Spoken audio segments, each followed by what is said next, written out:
hear a telephone conversation between a man and a woman about a rental property. First, you have some time to look at questions 1 to 7.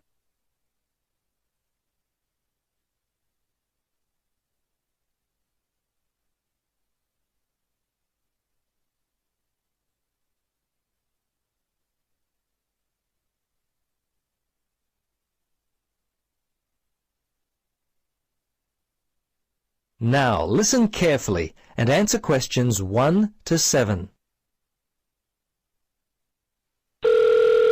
Central Realty, Jill speaking. How can I help you?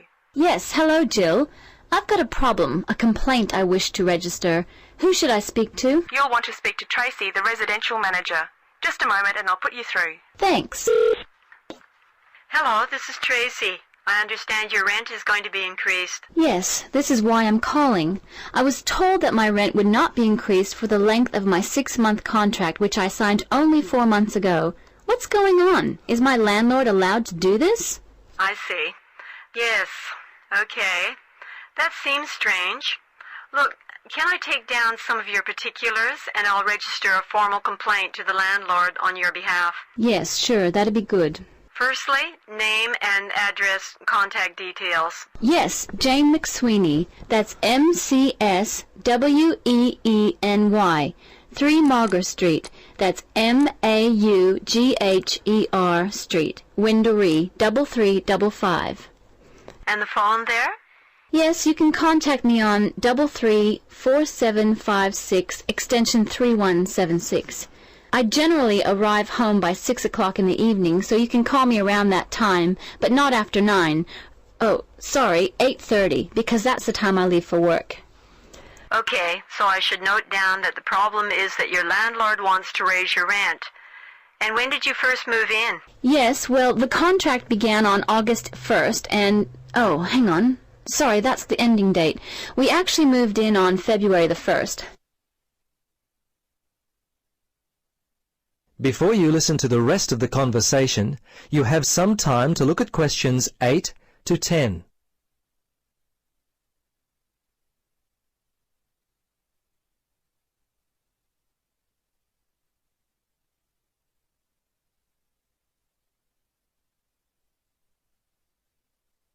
Now, listen carefully and answer questions 8 to 10. Okay, good. Now, if need be, you will have to send a letter to the Rental Tenancy Board. But as I said, first let us approach your landlord on your behalf and see if we can work out the problem before it gets to that situation. I'd be very surprised if you have to send a letter. 95% of these kinds of problems get solved early on. Okay. Now, if you have any problems you need to discuss, feel free to come in and talk with the general manager. In the meantime, if you would just wait until we receive an answer from your landlord, we'll be able to then plan our next step. Is there anything else I could be doing? Well, you could write a letter to the RTB listing all the events as they happened from your point of view. But as I say, hold on to it. Don't send it unless we have to. Well, that's about it for now. Thanks for your call. I'm sure we can sort this out. Thanks very much for your help. I hope we can sort it out too. Bye for now. Yes, bye. That is the end of part 1. You now have half a minute to check your answers.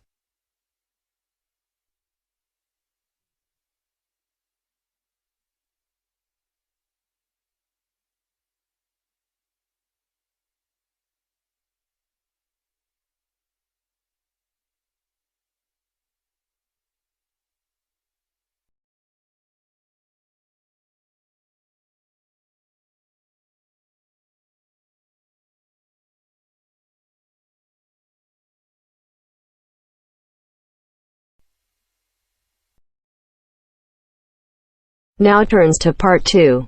Part 2. You will hear a talk about the history of a poetry award. You have 30 seconds to look at questions 11 to 15.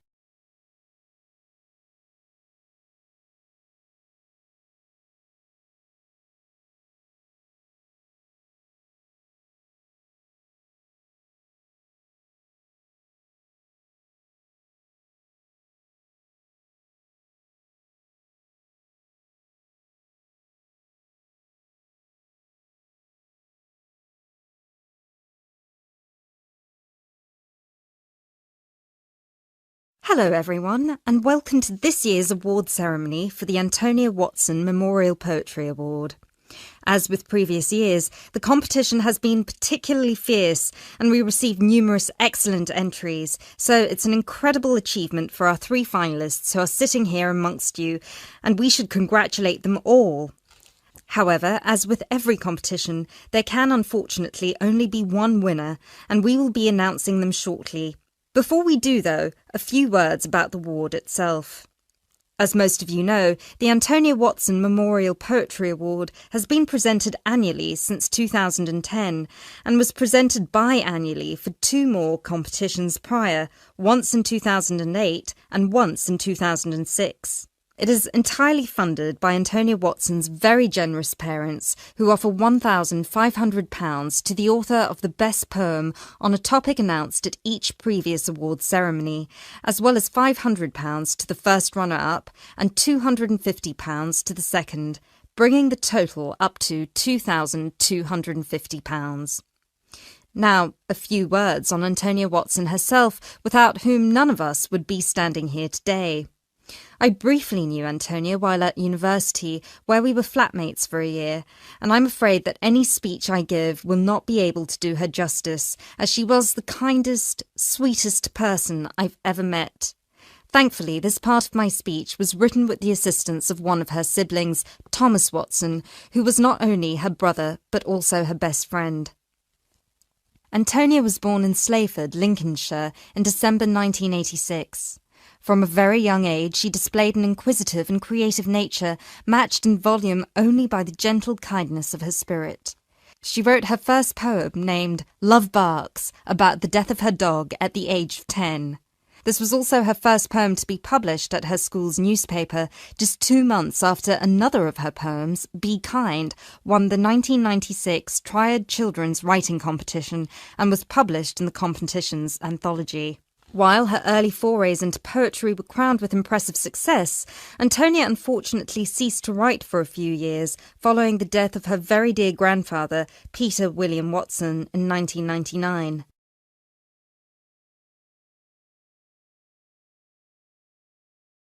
You now have 30 seconds to look at questions 16 to 20.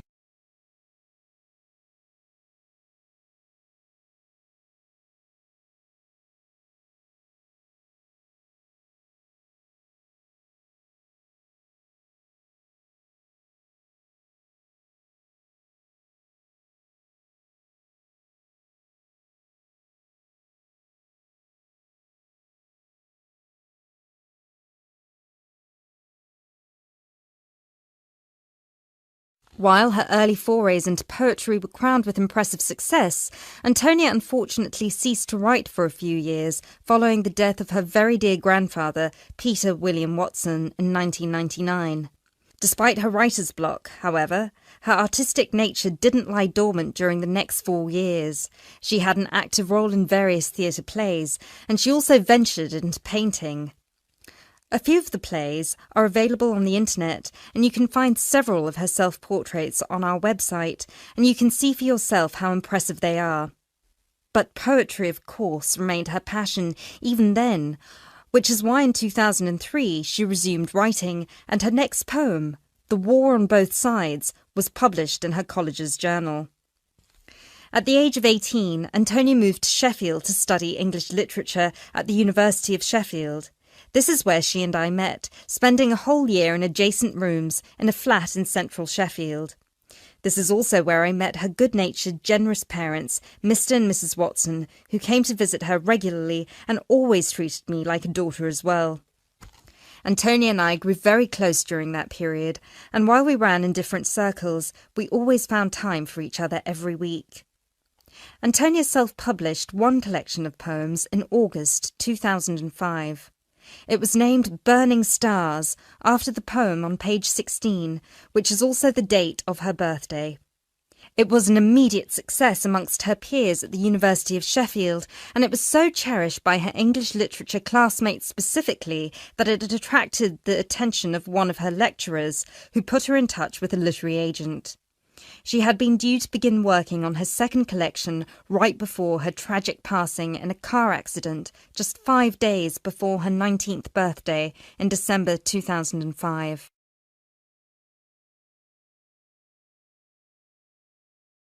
Antonia was always interested in societal shifts and how they affect humanity as well as the environment, and this award was designed to reflect her faith that regardless of what we do, we are all inherently good.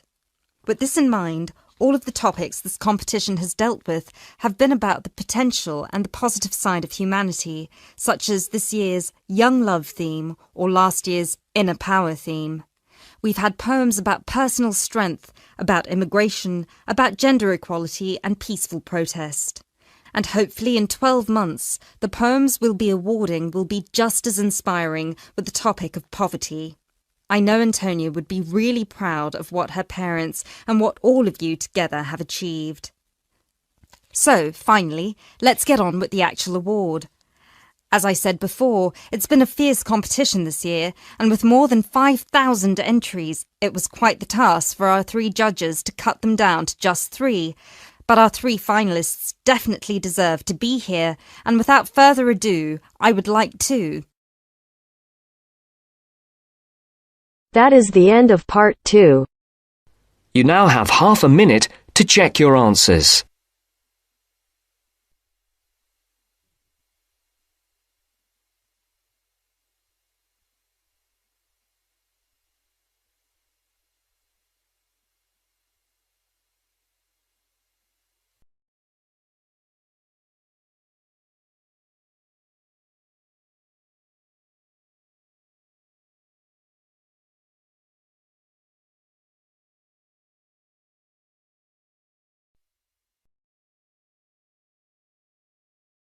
Now turns to part 3.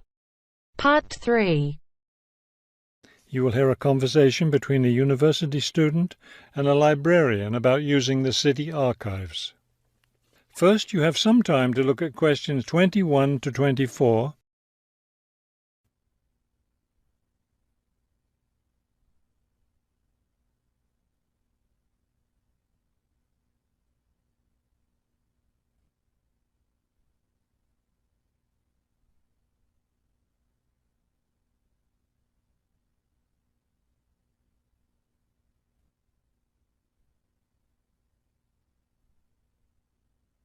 As you listen to the first part of the conversation, answer questions 21 to 24. Hello. I was wondering if you could give me some information about using the archives? I'd be happy to. Are you a resident of the city? Actually, I live just outside the city, but I study at the university downtown. That's fine. All you need to do is show your university identification card, and you can use the archives at no charge, as long as your ID card is current, of course. Yes, it's valid. So I don't have to pay anything? No, city residents pay an annual fee, but students can use the archives for free. Everyone else needs to get special permission from the director, but that doesn't apply to you, of course. Oh, good. I was also wondering about the schedule. I have classes every day, Monday through Friday, and I also have a part-time job. So I could really only use the archives on weekends. That's not a problem at all. We're open all weekend. Actually, the only day we're closed is Monday, so you can come any day, Tuesday through Sunday. Are you open in the evenings? Yes, we're open from 9:30 in the morning until 8:30 in the evening. That will fit my schedule well.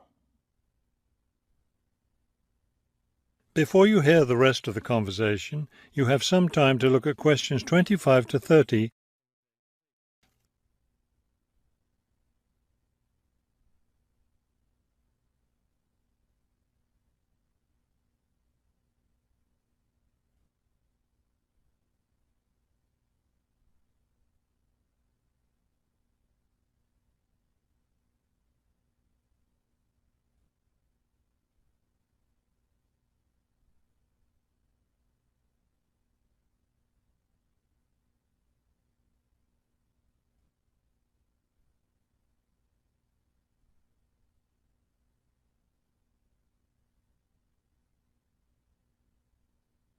Now listen and answer questions 25 to 30. Is there something else I can help you with? Yes. One thing I'll be needing to see for one of my class projects is old photographs. Do you have photographs of the city in the 19th century that I could look at? Yes, we store all the photographs in the basement. Those stairs over there will take you down to the photography collection. Just tell the librarian there what you're interested in, and he'll help you. Those would be 19th century photographs? Yes, the entire collection is there. Now, if you're interested in seeing documents from the 19th century, those are right here on the ground floor. I would like to see some of those documents. Does that collection include newspapers too? No, all the newspapers from the earliest ones in the 18th century up to the current time are on the second floor. Here, let me just give you this map of the archives and you'll be able to find whatever it is you need. Thank you. Oh, I see you have a whole room devoted to maps. Yes, on the third floor. That's great, because one thing I need to do is look at how the city has developed over time. I'm sure you'll find a lot of helpful information there. Of course, some of the maps are several centuries old, so generally visitors are only allowed to see photographic reproductions of them. That shouldn't be a problem. What's this on the fourth floor? Ogden's Woolen Mill. As I'm sure you know, Ogden's Woolen Mill was the major entity responsible for the growth of this city in the 19th century. The Ogden heirs gave money for the archives to devote an entire floor to information about the history of the mill. Will I be able to find information about the Ogden family there? Photographs, personal papers, things like that? Probably the family photographs are stored downstairs in the photography collection. The personal papers would be on the fifth floor, where we keep all the personal papers of famous residents of our city. Thank you so much for your help. I'll be able to do a lot of my research here.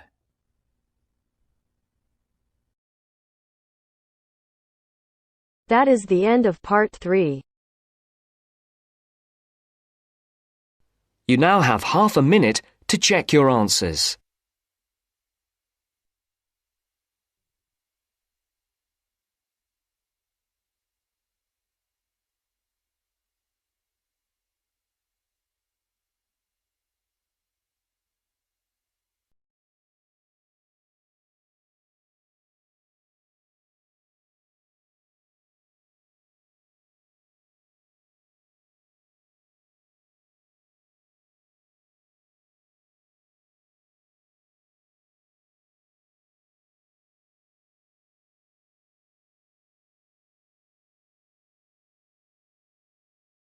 Now turns to part 4. Part 4.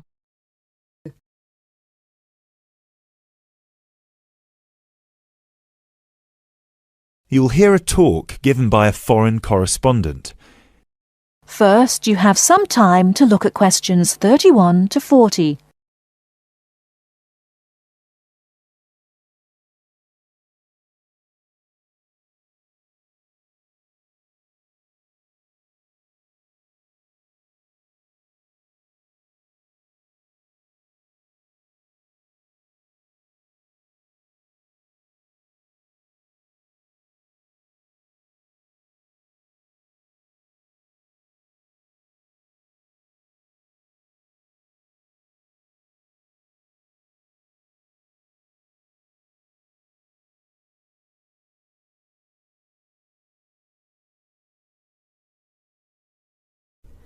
Now listen carefully and answer questions 31 to 40.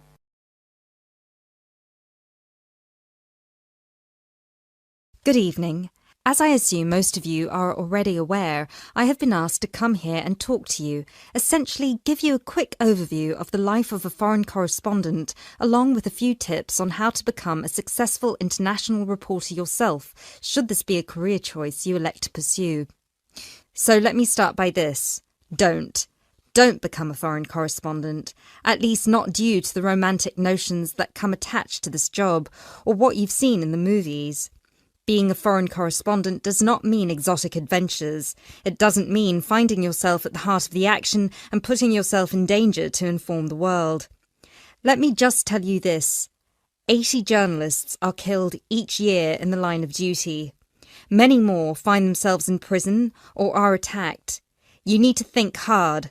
Is this the sort of career I want? Is this the kind of reporting I'm interested in? And only after you've carefully considered all the pros and cons should you decide.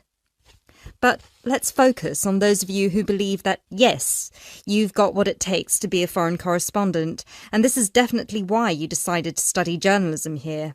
You're all third-year students, which means I don't need to waste my time telling you the basics. Of course, you need to read a lot. Books, novels, newspapers, blogs, and of course you need to be acceptably proficient in various media skills.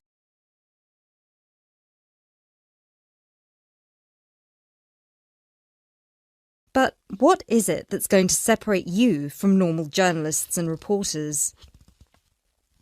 There are 4 things that'll make you different. The first thing is your experience of the world. You can't call yourself an international reporter unless you've been around and seen different places and different cultures. Seize every opportunity to visit other countries, meet people from around the world. It doesn't matter if it's business or leisure, just hop onto a plane and go everywhere. This will expand your horizons and sharpen your mind, something that, as a foreign correspondent, will help you understand better the culture of the country you'll be covering. And speaking of culture, this is a term you need to make sure you fully understand. What's culture? What makes a country's culture? Explore the culture of the country you're interested in. The music, the literature, the religion. Are there any cultural practices or conflicts you need to be aware of? Are there any tensions within the country? Why? The most important element of culture, of course, is the language. Do yourself a favour, whether you're planning to become a foreign correspondent or not. Learn a foreign language. So many of us are culpable for just sticking to just English, and while English is a very important language in the world, it would be foolish to think it's the only one. Pick a language whose sound you enjoy, a language you find interesting. Trust me, your future CV will thank you for it. And finally, history. Don't expect to be given a job as a foreign correspondent if you don't know anything about your target country's history. No piece of news is disconnected from the past. The whole world tells a story, and your coverage will suffer if you attempt to arrive in the middle with no reference to or understanding of what came before. The hows and whys always lurk in the past. Seek them.